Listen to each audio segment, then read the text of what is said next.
Hi viewers, నేను మీ Lakshmipriya. Welcome to my channel moms ముచ్చట్లు. తమ్నైల్ చూసి అందరికి అర్థమయ్యే ఉంటుంది. మామూలుగా అయితే మన భారతదేశ సాంస్కృతిక సాంప్రదాయాలు అందరికీ ప్రియులే అని చెప్పుకోవాలన్నమాట. ఇంకా చెప్పాలంటే, ముఖ్యంగా చెప్పాలంటే చీర కట్టుని ఇష్టపడిన వాళ్ళు ఎవ్వరూ ఉండరు. చీర కట్టినా లంగా ఓని వేసినా చూడ్డానికి చాలా కన్నుల విందుగా ఉంటుంది. అలాగే పెద్ద పండగలా కూడా ఉంటుంది.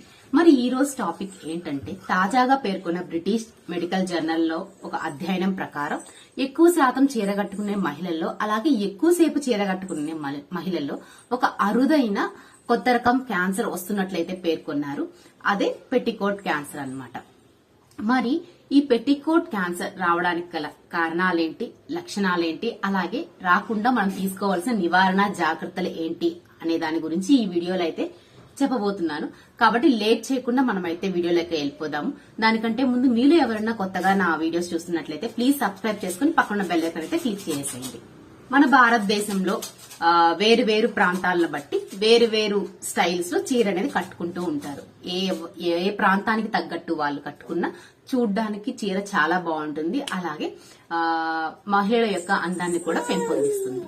ఈ విషయం గురించి పక్కన పెడితే, తాజాగా చెప్పిన ఈ పెట్టికోట్ క్యాన్సర్ ఎందుకు వస్తుంది అనే దాని గురించి అయితే ఫస్ట్ అయితే మనం చెప్పుకుందాం అన్నమాట. అసలు ఈ పెట్టికోట్ క్యాన్సర్ అంటే ఏంటి అంటే, బేసిక్ గా చీర కట్టుకునేటప్పుడు చీర జారకుండా కదలకుండా ఉండడానికి లోపల లంగా అనేది కట్టుకోవడం జరుగుతుంది. ఈ లంగా వలన ఈ క్యాన్సర్ సంభవిస్తుంది కాబట్టి దీనికి పెట్టికోట్ క్యాన్సర్ గా అయితే నామకరణం అయితే చేశారు. ఇకపోతే కారణాలు ఎందుకు వస్తుంది అంటే, ఈ లంగాకి లోపల తాడు ఉంటుంది కదా, ఈ తాడును టైట్ గా గట్టిగా బిగించి కట్టుకుంటారు అనమాట. ఎందుకంటే చీర జారకుండా ఉండాలి, కదలకుండా ఉండాలి అనే ఉద్దేశంతో గట్టిగా కట్టి ఉంచడం వల్ల ఈ నడుము లేదా నడుముకి పొట్టకి మధ్య భాగంలో వచ్చే అవకాశం అయితే ఉందన్నమాట. ఎందుకంటే అక్కడే కడుతూ ఉంటారు కాబట్టి ఒకే ప్లేస్ లో అంత టైట్ గా కట్టడం వల్ల ఆ రాపిడికి, ఒత్తిడికి, అలాగే దీర్ఘకాలిక ప్రెషర్ వల్ల ఇదైతే వచ్చే అవకాశం అయితే ఉంది అన్నట్లయితే పేర్కొన్నారు. ముందైతే ఈ నడుముకి పొట్ట మధ్య భాగంలో చిన్న చిన్న మచ్చలుగా, కొంచెం చిరాగ్గా అట్లా ఉన్నట్టు మొదలవుతుంది అనమాట. ఇక రాను రాను కొంచెం తీవ్రత అనేది ఎక్కువ అవుతుంది. కాబట్టి దీని యొక్క లక్షణాలు ఏంటి అనేది అయితే ఇప్పుడు మనం చూసేద్దాం. ఇక లక్షణాల విషయానికి వస్తే మాత్రం, ఇక్కడ గాయం అనేది వచ్చినప్పుడు అది మానదన్నమాట, వెంటనే మానకపోవడం, అలాగే ఆ గాయం యొక్క రంగు కూడా మారుతూ ఉంటుంది. తర్వాత నొప్పి కూడా ఉంటుంది అనమాట. చీము, రక్తం అలా రావడం కూడా జరుగుతుంది. అలాగే ఇది స్ప్రెడ్ అవుతుంది అనమాట, వ్యాప్తి కూడా చెందుతుంది అనమాట. ఇది కూడా పొలుసులుగా అలా రావడం జరుగుతుంది. ఇవన్నీ కూడా లక్షణాలు. ఇక కారణాల విషయానికి వస్తే మాత్రం చెప్పా కదా, చీర కట్టుకునేటప్పుడు లంగా కట్టుకుంటారు కదా, అందులో దారం ఉంటుంది. అది గట్టిగా బిగించి కట్టుకోవడం వల్ల గాలాడక చెమట అది చేరడం వల్ల రంగు మారి ఇలా అయ్యే అవకాశం ఉంది. ఓన్లీ శారీస్ ఒకటే కాదు, చుడీదార్లు అలాగే ధోతీలు కట్టుకునే వాళ్ళ విషయంలో కూడా ఇలా జరిగే అవకాశం అయితే ఉంది. కాబట్టి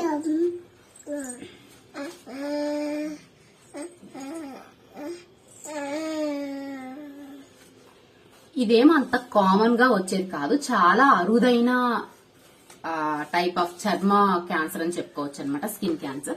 అయినప్పటికీ కూడా దీని గురించి మనం అయితే ఎంతో కొంత అవగాహన కలిగి ఉంటే మంచిది అన్న ఉద్దేశంతో అయితే ఇవన్నీ అయితే చెప్పడం జరిగిందనమాట. ఇకపోతే తర్వాత విషయం వచ్చేసి, రాకుండా నివారణ చర్యలు ఎలా తీసుకోవాలి. ఇక లాస్ట్ వచ్చేసి రాకుండా మనం తీసుకోవాల్సిన నివారణ చర్యలు ఏంటి అనే విషయానికి వస్తే, లంగా తాడు గాని, చుడిదార్ గాని, ధోతిది గాని ఎప్పుడు కూడా టైట్ గా కట్టకూడదు అనమాట. అలాగే అది సన్నగా కాకుండా కొంచెం వెడల్పుగా ఉండేటట్టు తీసుకుంటే బెటర్. ఇంకో విషయం ఏంటంటే, మనం తీసుకునే క్లాత్ కూడా కన్సిడర్ చేయాలి. కాటన్ ది ప్రిఫర్ చేస్తే మంచిగా గాలాడుతుంది కాబట్టి, so better to prefer cotton clothes అనమాట. ఇకపోతే ఈ తాడు వీటి కంటే కొంచెం ఎలాస్టిక్ బ్యాండ్ టైప్ ఉండేవి వాడుకుంటే ఇంకా మంచిది.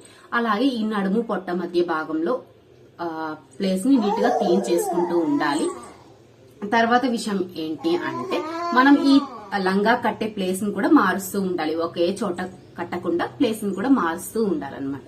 సో ఇలాంటి జాగ్రత్తలు అన్ని తీసుకున్నప్పుడు ఒకే చోట ప్రెషర్, రాపిడి, ఒత్తిడి ఇవన్నీ ఉండవు కాబట్టి, సో ఇవి రాకుండా మనం నివారించుకోగలుగుతాం. కాబట్టి ఈ వీడియో కానీ మీకు నచ్చినట్లయితే లైక్ చేయండి, షేర్ చేయండి. ఇలాంటి మరిన్ని వీడియోస్ కోసం మా మామ్స్ ముచ్చట్లు ఛానల్ సబ్స్క్రైబ్ చేసుకుని పక్కన బెల్ ఐకాన్ అయితే క్లిక్ చేసేయండి.